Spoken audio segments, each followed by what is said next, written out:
So first of all, thank you very much, everyone, for making the time to meet tonight, and this virtual meeting open to all residents of the Chalcots Estate. It's with the focus on the major works that are starting very soon.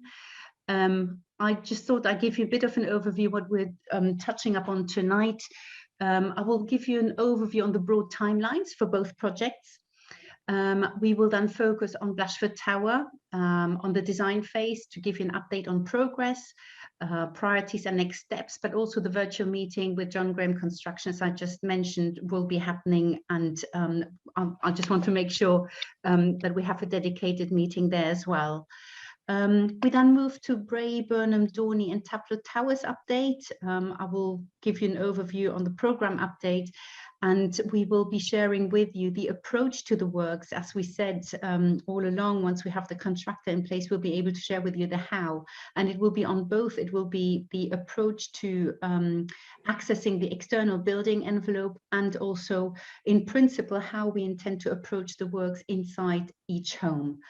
We will also touch upon the communication lead up between now and before we knock on anyone's door to carry out work, so that you're clear about all of the different steps and how we make sure everybody is kept informed. And I wanted to share with you priorities and next steps as well in terms of resident engagement, and where we will be seeking your views and input. So if I will just start with the first slide, I know this is one of the key elements for residents to know what's happening. So for Blashford, we're completing the design stage, which is anticipated to be by the end of May this year. We are then expecting to obtain the contractor's construction offer. It will be very much in dialogue with us, and I'm hoping that we will be ready to then sign the contract, to agree and sign the contract in July this summer. The site setup for the office will start in August, and it will be, we hope, in the Muga area. We are about to clear the Muga area to test the ground and everything, to make sure the cabins can stand there safely. And the site setup itself will then start in September, and the construction work will be starting in October. So this is what we're working towards too. For the 4 towers, I mentioned at our previous meeting, we will do 2 towers at the time, and we will be starting off with Bray and with Taplow. We have at Bray also in the forecourt, we have to, we are using, of course, the part of the undercroft of the site setup in terms of office site as much as we can, but we also need to have some office site at the front outside above ground, and we've identified an area where we make sure that we keep the playground and the football pitch up and running. The site setup, we started engaging in February with a TRA at Bray. We will be writing to all residents about the information to seek feedback, and the intention is to start the site setup at Bray and Taplow, probably more so in the undercroft during March, and above ground from April. The scaffolding really above ground then is from April, and will be put up for both towers all the way up to the top until approximately September. And then the construction work will start from the top, working our way down the buildings, and this will start in about in September for Bray and for Taplow. Similarly, in tandem then, we will start the site setup at Burnham and Dorney. We will do the more in terms of work in the undercroft in November and December.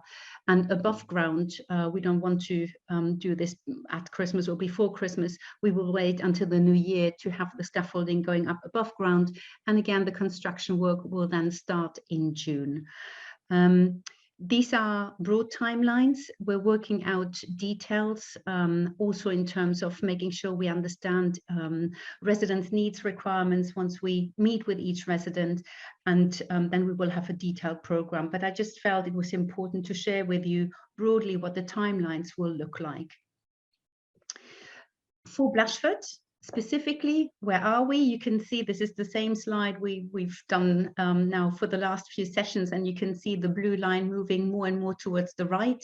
We're now at the cusp of starting stage 3, which means we have done most of the surveys, and we are now in the position to start testing elements of the stage 4 designs, and to make sure we engage with the supply chain and the market to identify best value in the way that we will be purchasing the various materials and items. And as I mentioned earlier, the 4th step is done in May through to July, where it's about finalizing all of the construction offer for us to be able to get into contract, and it's anticipated for that to happen in July. Where we are for the moment, there are a few remaining tests, and I understand we were successful in identifying volunteer residents who are happy to put up the humidity tests in their home. We've identified 4 homes where we need to do this, and the tests are starting this week. It's just a little device sitting particularly in kitchen and living room to make sure we understand the levels of humidity, and make sure in terms of ventilation all the designs are as they need to be with regards to the materials and everything that we will be putting onto the building. We have an air tightness test as well, and this is in one of the empty flats, and it shouldn't cause any disruption to residents. We need to test the construction approach, which is taking place in our show flat, and or what will be the show flat further down the line. For the moment, as part of the preparation, we're testing the method of works. We will be carrying out a ground radar survey to make sure that we don't obstruct any services, etc., and that will take place from the 28th of February. We will be clearing the Muga area, as I mentioned earlier. That again will be starting on the 28th of February and will take about 2 weeks. And whilst we will only put there, if subject to any additional work that we need to carry out to get the ground ready, we will of course make sure residents are able to use that space until we put the office site set up there. And also something just to be mindful, we will not cut down mature trees. There will be just a bit of pruning going on for the lower branches, particularly to the high trees at the front of the playground, so that we have the relevant gum trees, etc., that we don't get in the way of being the materials coming onto site. It's just the lower branches. There's no trees being taken out at all. So that's just with regards to the site preparation there. In terms of the next steps, as I said, we complete the surveys, and as we do the surveys, we are very mindful that we want to share with residents if there's anything with regards to the noise or any obstruction in terms of accessing the building. So we keep residents informed via letter and the screens, and also through the meet and greet that we do on site and talk to residents.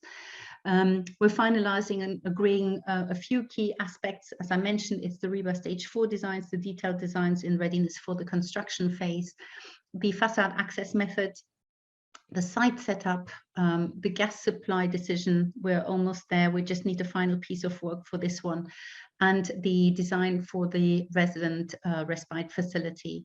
Other than that, what we do on site is the meet and greet, show flat preparation, the information video about how the works will be carried out. We are arranging drop-in sessions and virtual meetings together with John Graham Construction for our Blashford residents. So I think this is a broad overview where we are with things and in terms of timelines for the Blashford Major Works project. If I now move to the 4 towers, Bray, Burnham, Dorney and Taplow towers, you may be recognizing this particular slide. I showed it at the last session on the 25th of January, but it's still very valid. So the preparation phase, which started in January, since having McLaren on board, all the way through to March, it's about working through and finalizing the program. It's about the mobilization of various activities on site.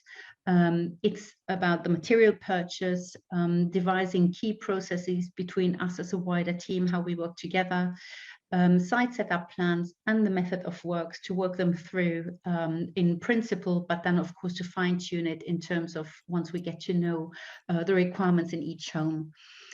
The site setup phase, that will be from March, and it's key with regards to key elements in terms of engaging with residents about the site setup and explaining with the TRAs what it means for each of the tower blocks, but also of course with all residents, and to advise what it will look like and to seek feedback.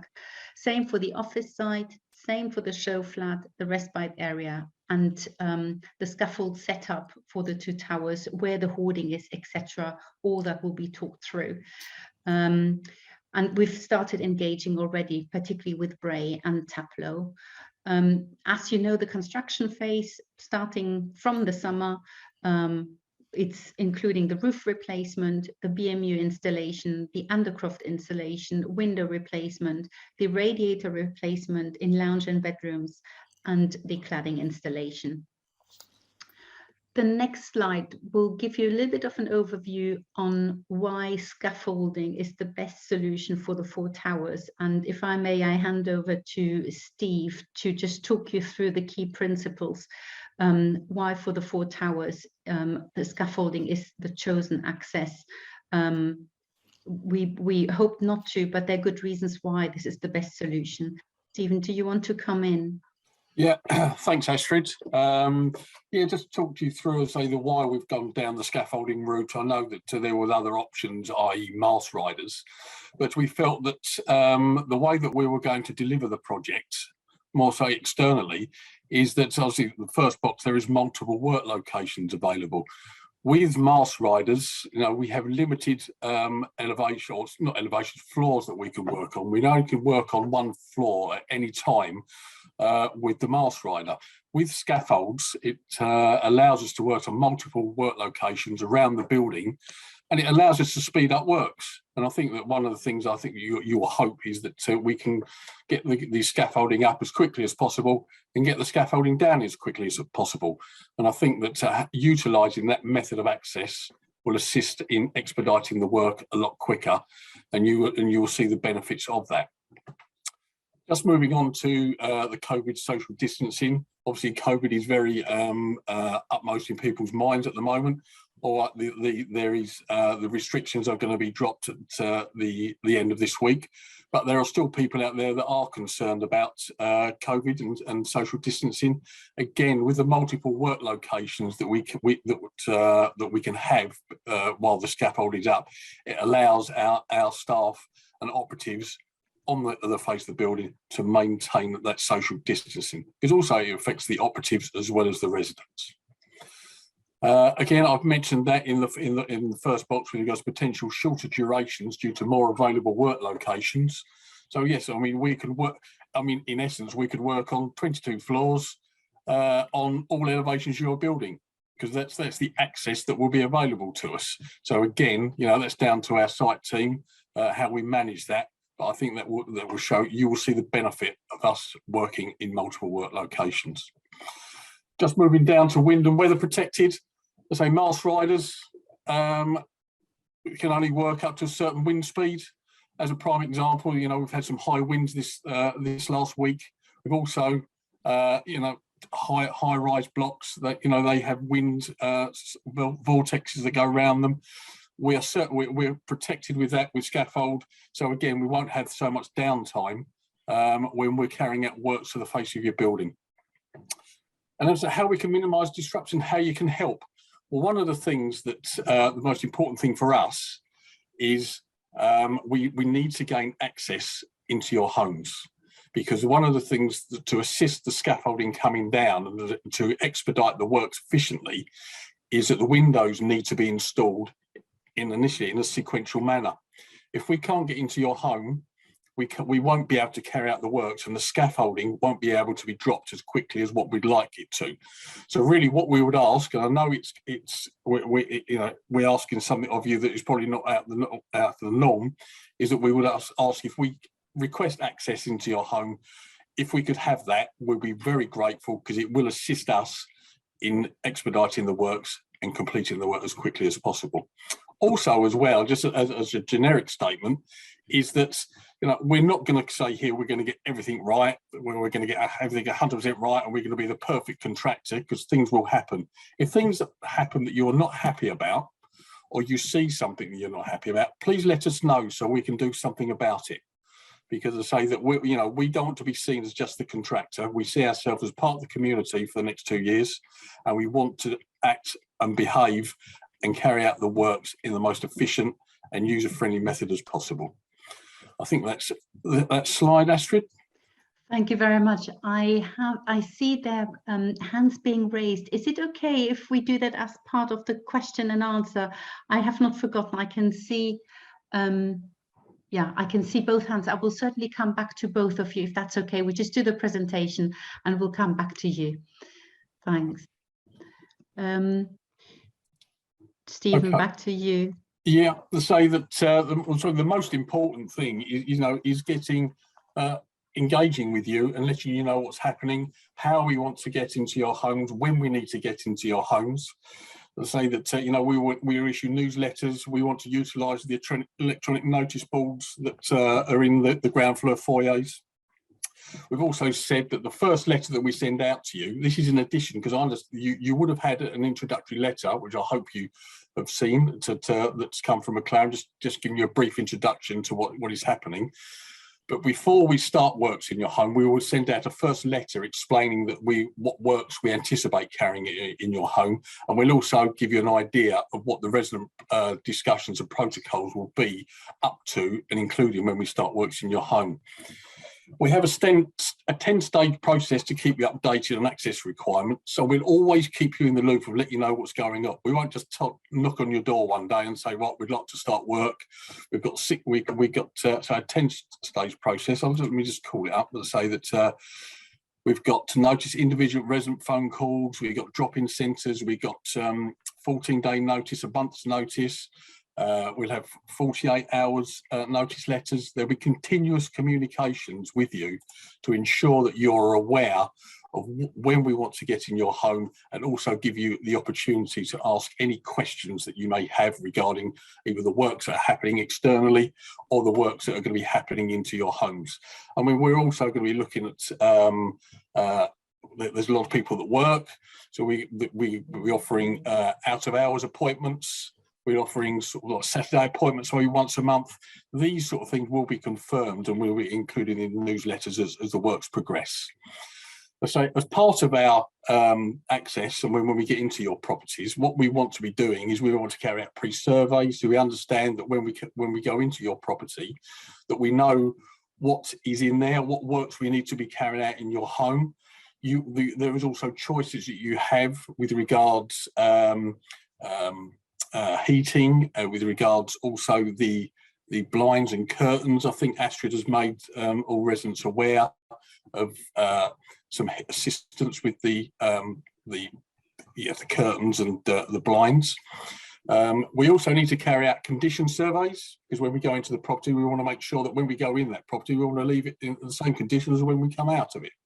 So we want to go in there. We also want to understand what the residents' requirements are. There might be people there that work from home that we need to allocate areas away from the work site where we carry out their works. There may be special needs, special requirements for individual residents. There might be children, there might be pets. We need to understand and build up a picture and a profile of every resident, so we can cause as least inconvenience to you while we're working in your home. Again, I mentioned it before with regards COVID protocols. We will still be carrying out and acting as though COVID is about, and we will not be walking into your property without masks on, asking the appropriate questions with you, self-isolating. If you want us in our homes, well,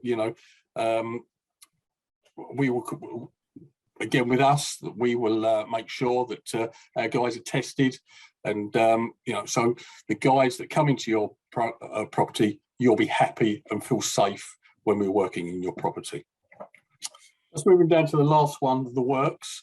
As I say, that the works we will be carrying out within your property, I say that will be mainly the window removals, but there is a 3-stage process for window installation. So stage 1 is there will be some enabling works. So it's we would removing seals, dropping seals, we'll be cutting back reveals. That's in stage 1. Stage 2, we'll be taking out the window, putting the window back again. And in stage 3, that we're putting in all the reinstatement works. So that will be putting new heaters in, the radiators. We will also be doing maybe trench heating, wall-mounted radiators. We're also going to be just checking your boiler, make sure that boiler's working. We're replacing your flue. So there'll be some minor reconfigurations of your plumbing distribution pipe work within your property. I think that's about it. So Astrid, I think we'll move on to the next one. So again, working in your home, initial contact to meet the team. We'd like to think that you know, when we're there, before we come in and see works or carry out works in your property, you'll know who's coming in. We will have a direct labour team that will be working in all your properties. So hopefully you'll see the same faces about. You'll see our resident liaison team, our site management team. So you'll feel a little bit more familiar with the people that come into your property. So again, I've mentioned the survey and the choices that we will come in there. The works, the 3 stages that I've previously mentioned. Housekeeping is a very important thing to us, because obviously that some of the works that we're going to be carrying out, they're going to be quite disruptive. So we'll be putting work screens up. So we'll be working behind that. We will have cleaners coming around, making sure that the properties are kept clean. So it'll be the closure every day. So that you know, if you're out while we're carrying out the works, when you come back, there won't be rubbish about. That'll all be cleared out. So you know, that it's housekeeping is an extremely important thing. There's things like we won't be playing radios, there'll be no smoking, that sort of stuff. Durations is a little bit open for discussion with the residents when we're in the properties, is because the amount of works that we need to carry out in your property will be down to the individual preference, because one window to put in takes approximately 6 to 7 days, and we can do 2 windows in one visit or at one time. So the overall window duration, depending on what size property you have, whether it's a 1 bed, 2 bed, 3 bed, you know, it could be up to 11 to 14 days work that needs to be carried out in your property to replace all the windows. So again, you have that option of how you want us to carry out those works. So we'll discuss that with you when we come into your property and give you that option and how we can least inconvenience with you. And finally, is COVID-19. Discuss that. There will be protocols in place, and we will not be entering your property if you feel unsafe, or actually for us as well as the workforce. If you feel that you're self-isolating or you feel unwell, we won't come in and force ourselves coming into your property. So again, we'll discuss that when our RLOs come round and meet you during the build up to the works within your property. Astrid, next one. Yeah, as I say, that yeah, it's a bit of an overview of the stage 1 and stage 2, stage 1, stage 2, stage 3 within the property. I won't go through each individual item, but that will just give you an idea and a flavour of the works that need to be carried out in your property. Sorry. That's all right. Apologies. That's all right. As I say, that I don't know if you want to have a couple of minutes just to read that at your leisure, and then maybe at the end of the presentation, if you've got any questions, I can answer them in a little bit more detail. Thank you very much. Yeah, I think this was one of the key questions about how long will it take approximately in each home, and these 3 stages will happen consecutively, so it's about 7 days, but of course this is just with regards to a typical home, and we will work of course with residents to identify what we need in each home and how we can do this best. Simon, we'll come to question and answers, and I will come to people with their queries. So in terms of the preparation phase, which is until March included, we'll finalize the program, materials will be purchased, we mobilize subcontractors, we're planning a number of resident engagement activities, and we're finalizing the processes in terms of how, as I mentioned, we work as a wider team together, and we get the teams ready for the delivery of the works. So this is as an overview. What is for both projects, so for Blashford and for the 4 towers, there are a number of resident engagement activities that will be starting, where we really want to seek your views and your input. The first one, of course, is site setup. As we said, we already started engaging with regards to that. The other one is the resident offer, which is about how we can help residents throughout the works to make it as as easy as possible. Not to say there will not be disruption, but to make it as easy as possible. The respite area, in terms of being able to get away from noise, what that might look like with regards to the facilities to relax, but also to be able to work from home in that facility, to have a quiet space to be able to work from. The resident handbook, which is the information about everything relating to the major works in terms of information to residents. The show flat, as we're preparing, so that resident can see the finished product, and of course the information video to explain what it means in each home in terms of carrying out the work, so that we can put this even visually in terms of illustration to everyone. And we will reach out and seek feedback through the task and finish groups, through the TRAs, individual engagement, drop-in sessions, and of course as well these virtual meetings. When we're ready, when we've developed elements a bit further, we will bring them here as well. In terms of activities, as I just mentioned, I just put on one slide the key dates. So for the office site setup, the key engagement will be throughout March. And then for the site setup, equally, that will be March. The resident offer will be March as well, for both projects. The respite area, to identify what works best for residents in terms of being able to get away from noise. We will do this in March as well. The show flats should start to be ready in April. The video to illustrate how the works will be carried out will be April as well.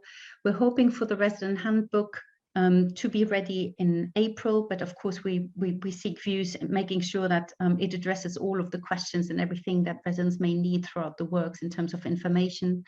The detailed program will then follow in June, and we will also be preparing a window user manual and video, which will then follow in July. And all of these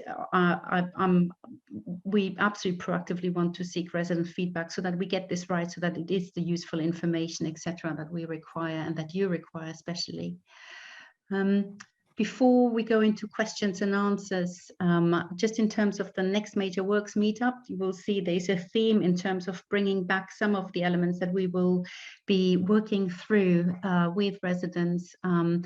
So I would anticipate to have an outline of a draft resident offer coming back here at our meeting in March, which is the 29th of March, before we finalize this. Same for the resident handbook, making sure that all of the information that is contained in the resident handbook is helpful and useful, and making sure we don't miss anything. Update on the show flat, we'll be able to let you know when we can start to have viewings and visits to the show flat to see the finished product, but also most importantly to see the various options. And respite area as well. We want to make sure it is a space that works for residents, and hence we want to seek feedback, and we will raise here at the next meeting what it might look like to get feedback as well. So without further ado, thank you very much for listening, and I will just now stop recording and I will stop sharing, and we will go into questions and answers.